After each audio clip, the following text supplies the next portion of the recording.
Ano yung Okay okay lang naman?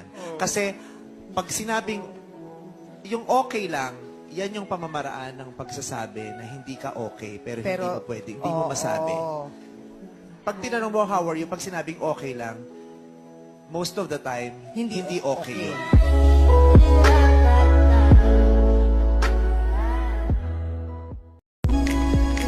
Takot na ako magmahal ulit. Takot na ako na araw-araw hindi ko mahawakan yung kausap ko. Araw-araw, iisipin ko kung anong ginagawa mo, kung sinong kausap mo, kung sinong kasama mo, baka may magpakilala sa'yo. Doon, takot na ako magmahal tapos maiwan ulit.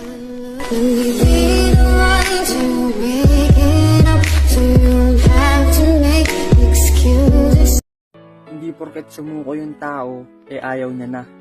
Minsan, gusto niya lang makita yung halaga niya. Kung hahabulin mo ba? Kung susuyuin mo ba? Kaya kung yung taong mahal mo, sumuko, huwag mo ring sukuan. Paramdam mo sa kanya na mahalaga siya. Kasi minsan, nawawalan ka na rin ng oras sa kanya.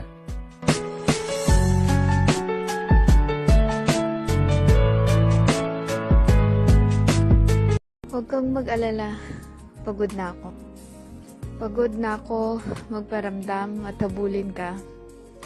Kaya hayaan mo, hindi na ako magpaparamdam sa'yo. Baby, I don't understand it. You're changing, I can't stand it.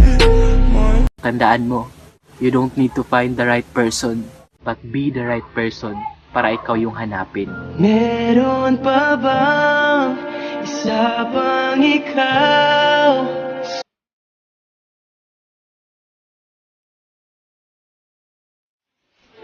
Alam mo yung social distancing? Malamang hindi.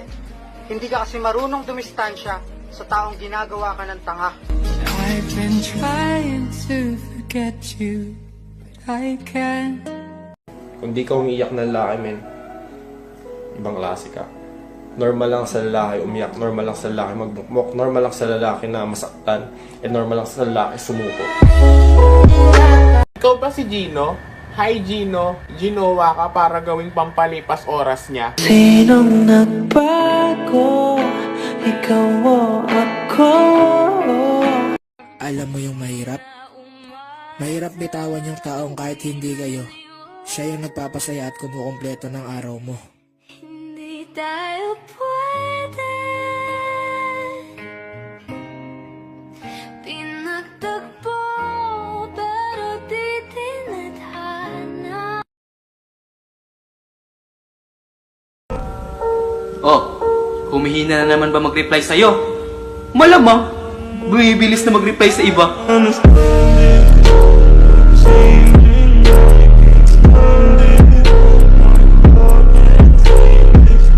Alam mo ba kung bakit binitawan kita?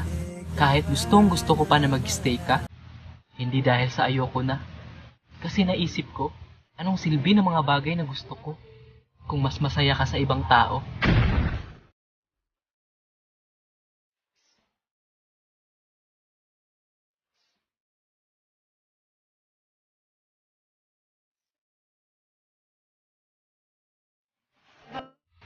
Oops, wait.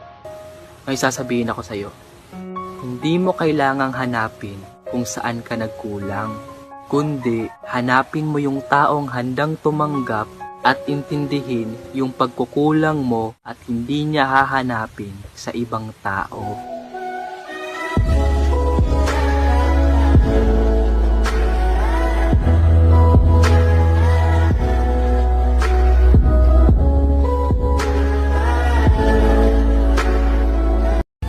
Pero Hindi, alam mo, Vice, meron akong i-share sa'yo na maiksing tula tungkol dyan sa sinasabi. Oh, 2 stanza lang ha? Oh, 2 stanza lang. Okay. Galing kay Pablo Neruda.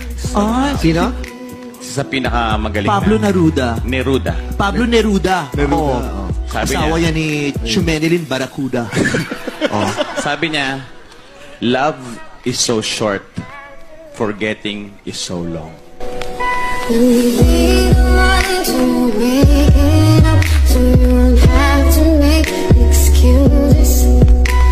Binibini, huwag ka dun sa lalaking pangarap mo. Dun ka sa lalaking pangarap ka. Yung lalaking hindi ka iiwan kahit sobra nang nahihirapan. Yung lalaking paulit-ulit kang pipiliin kahit hindi mo pilitin. Yung lalaking hahanap-hanapin ka sa tuwing hindi ka magpaparamdam. Yung lalaking araw-araw ipaparamdam kung gaano siya kainteresado sa'yo. Maikli lang ang buhay, kaya lagi mong piliin na sumaya. Huwag mong ikulong yung sarili mo sa taong hindi naman nakikita ang iyong halaga. Kung alam lang sana natin kung sino ang para sa atin, di na sana natin kailangan tanungin ang mga sarili natin kung bakit ba binuhos natin yung lahat para sa maling tao. Tandaan mo, kung para sa'yo, ibibigay sa'yo ni Lord yan sa paraang hindi mo kailangan ipagpilitan. At ngayon, nandyan ka na. Isipin mo tong mabuti Ikaw, nagmumove on pa lang. Siya, nakapagmansa rin na sa iba. I'm not gonna fight back what I've become. Yeah, I've got bruises where I came from, but I wouldn't change if I could restart. I ain't gonna hide these beautiful scars. Alam mo yung masakit. Yung araw-araw kayong magkausap, gabi-gabi kayo nagpupuyat, naghaharutan, nagkukwentuhan, naglalandian, sweet sa isa't isa, pero wala kayong label.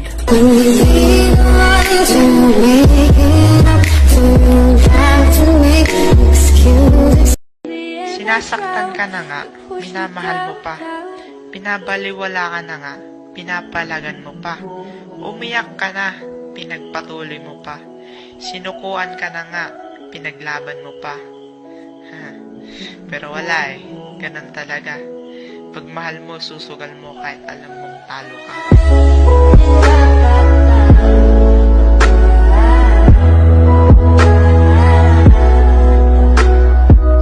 Chester, may girlfriend ka na ba?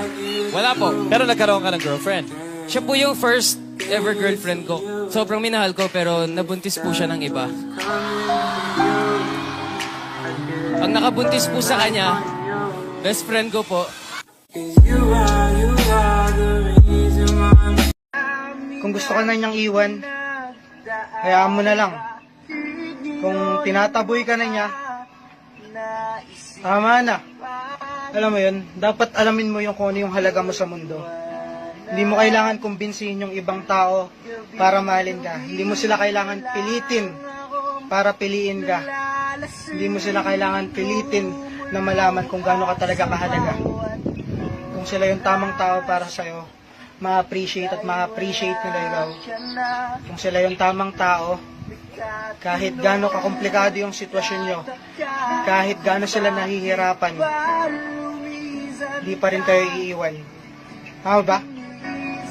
Iintindihin at iintindihin pa rin kayo kahit hindi na kayo maintindihan.